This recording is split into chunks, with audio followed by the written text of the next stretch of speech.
Okay, let me talk about my testimony now. It's definitely not, I'm not proud of it, but I'm not that person anymore. I just want to preface by saying that I'm not that person anymore. And when you go through the darkness, you can understand when you're living in a false light versus when you're in actual light. And the only actual light is literally being a blood-bought believer of Jesus Christ. So 2020 came around. I've always, we grew up Christian. We grew up Catholic also. And I've always been a very rebellious spirit. I've had a rebellious spirit within me, forever. And it really took a toll on my relationships with my family, especially my mom. And that was part of the reason that when our parents separated, that I decided to go and live with my dad, because I just felt a lot less conflict with my dad. And at the same time, he also he gave me more freedom. And I needed that freedom in 2020 because I had to go through the darkness. I was locked in COVID. I was there in my room. TikTok was blowing up. Witch talk was a thing. New age spirituality was blowing up also. And I loved it. I ate it up. I was oh my gosh, crystals, manifesting, angel numbers. Chakras. Yeah. But not even just that, guys. I was also I was using pendulums to communicate with other beings, and I was doing tarot card readings. I was making spells. I was in it. I was in the witchcraft, and I loved it. I was oh my gosh, this is where was this my whole life? I can't believe I never tried this. But I'm telling you right now, witchcraft is a false light. Absolutely. Disney created this idea of there being good magic and bad magic, but it's all the same. It's all under the same umbrella of stuff that God does not want us to touch. And he puts that in the Bible very specifically, that we should not be going to astrologers or people that practice witchcraft, because they don't have the answers. They can claim that they do, but they are wrong. So I was in this witchcraft phase, and I went through this experience with Olivia where I just was in a really okay.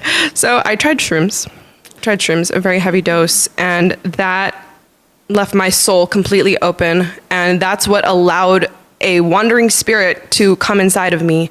And my sister wasn't on shrooms, so she was able to read that off of me days later, seeing that little spirit following me around.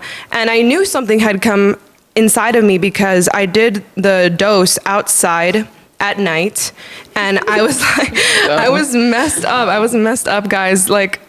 It's unfortunate that it took drugs to get me to where I had to go, but that's the story, that's the truth. And if you're in that place where you're doing psychedelics, it could very well happen to you too. So,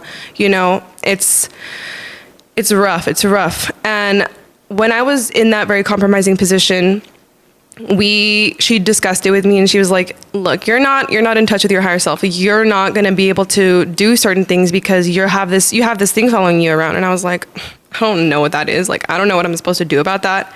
And a few days later, I was just crying. I was just oh my gosh, why do I feel this way? I feel so miserable. I feel so this and so that. And I was in another very open position, and Olivia was yeah, you need to cast it out. You need to cast it out. You need to tell it to leave you. And I was literally bawling my eyes out. I was freaking out. I was just a mess. And that's when I was this isn't me. Get out of me. And in that moment, it left me. It left me. And I'm not saying that was me. And that was absolutely God taking pity on me and being I think this girl learned a lesson about herself being an open vessel, because from that point on, I decided nothing would ever enter my body again. No spirit, no evil would ever enter into my body again, because I was just I overcame that part. And through that experience, I was okay, the spiritual is real. Can I say something? Yeah. For anybody watching, I don't want you guys to be oh my gosh, am I an open vessel? Because you're really not. If you get drunk, heavily drunk, and you black out, yes, you're a vessel. It might not stay in you, but you're open to it. That's why you might text your ex. That's why you might act a fool. that is an open vessel. Yeah, exactly. The things that you do when you're in compromising positions, like, when you're on drugs or when you're drunk, those are the open doors that already exist in your life, but they're just becoming more obvious because now, like, you're literally just like, you're just open. So, it's important to keep an eye out on the things that attack you when you're in compromising positions, like whether it's your like thoughts that come into your head or people that like say things to you or just like memories. Those things are things that you have to clear before you can ever move on from them. Like, that is how life works. You have to clear things so that way you never experience them again. And so after this point, we finished with the exorcism, the literal exorcism that she did on me. And it was like around 2022. I was in college now. I started dating this great guy, and he was very much into Christianity. And I was not. Like, I was still in my witch phase, and I told him, I was like, hey, like, oh my gosh, look at angel number, angel number, angel number. What's your sign? What's your birth time? Like, let me do a tarot card reading for you. And I did a tarot card reading for this guy, and the tarot card reading basically just like showed our love story. Like, it literally like love card after love card after love card. And I was like trying not to freak him out, but we ended up dating for a while. And when I moved to Austin, when I moved to San Marcos, he was there with me, and we had this moment where I told him, I was discussing reincarnation with him, and I don't exactly remember what he told me, but I came to a wall because I was like, oh my gosh, reincarnation is not a thing. Reincarnation is not real. And more than that, and he followed this up by saying, God, the world, Satan wants you to focus on everything other than God. Literally pick any other path other than God, because if you pick any other path, you're not aligning with God. And when he told me that, I was like, oh my gosh, that's so true. Like, there's so many different paths. There's so many things I can do, like, for myself, and they're not from God. And in that moment, that was like a crack enough in my soul that made me be like, okay, maybe God is real. Like, it took realizing the presence of Satan in the world for me to realize the presence of God in the world and how important it is that we choose the right side, because I don't want to align with Satan. Like, when I was doing witchcraft, I was like, oh, I'm a light witch. I do light stuff. Like, I'm doing positive things. I'm doing protection spells and beauty things and this and that. And it was a false light. I was empowering myself through dark energy, which is magic. Magic is not from God. He doesn't want us to do things like that. So when I had that moment with the guy that I was with at that time, that just like took me on to a whole new level. And that Christmas, it was the Christmas of 2022. Actually, so I wasn't in Austin yet, I'm sorry.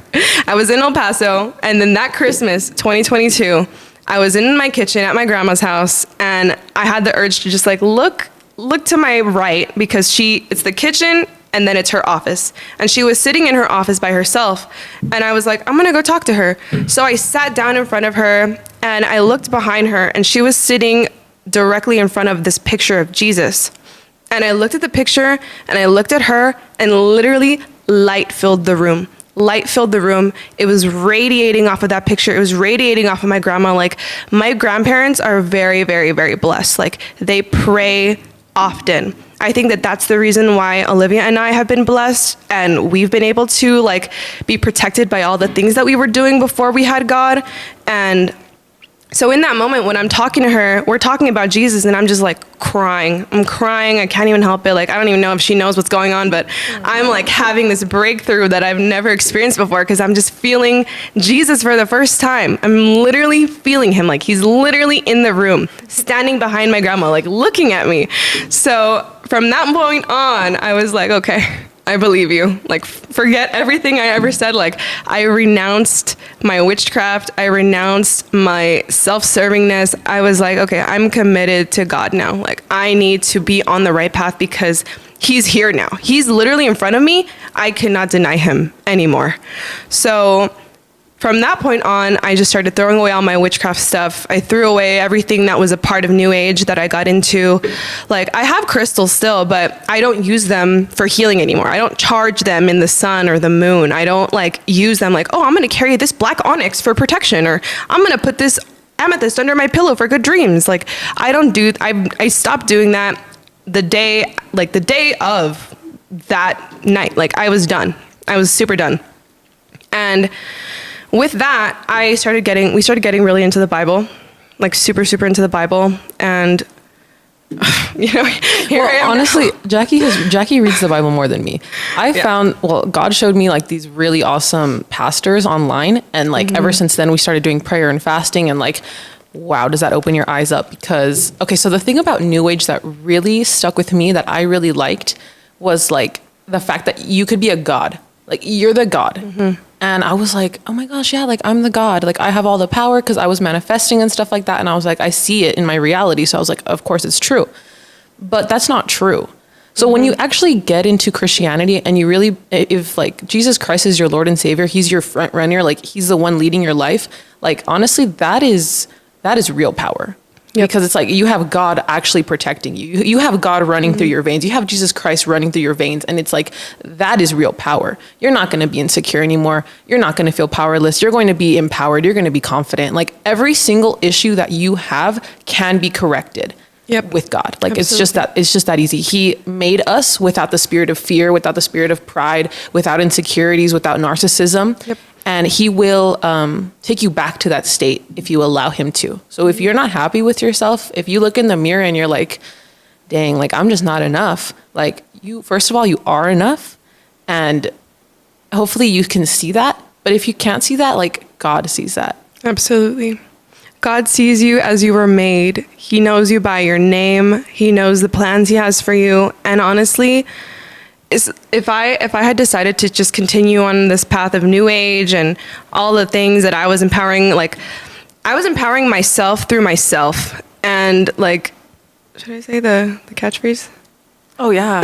Okay, yeah. So this is a little hardcore, but like, it is what it is, because when you start learning more and more about the Bible, you also inadvertently learn more about the kingdom of Satan, because Satan does have a kingdom, but it's obviously much less than God. Like, he wants to be God so bad. And the cardinal phrase, the catchphrase of Satanism is, do what thou wilt. Do what thou wilt. So, like, you don't have to be the most Christian person in the world to know between right and wrong. And, God knows the contents of your heart. He knows the purity of your heart. So that's a huge thing. Like, your heart posture is important.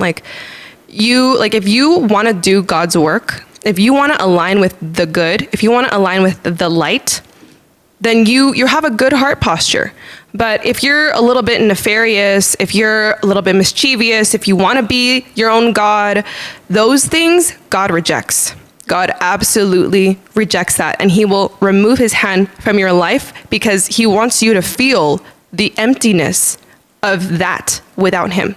And it's scary. It's very scary. There's doors open all the time. Like, I remember when I was in 2020, I had to like sage my room, like constantly. It constantly smelled like sage in there, because I was like, yeah, I'm removing the negative energies. But like, that really, she was the negative energy. It's like putting a Band-Aid on a car accident. Like, it's just not going to work. It's just not going to work. So, where were we going with that? Sorry. So basically just accept Jesus Christ as your Lord and Savior. Yes. Oh, okay. But another thing I wanted to bring up really quickly was the things that we're saying about like the spirits of pride and rebellion. So, okay. Everyone in life gets very personally attacked by Satan. Like, constantly. We're in a constant spiritual war. And that's why you hear the term spiritual war going on around like everywhere right now, because it is. And as a child, I had a lot of rebellion in me. Like I said, I had a lot of like flirtatiousness, like a spirit of flirtatiousness. I also had this spirit of pride.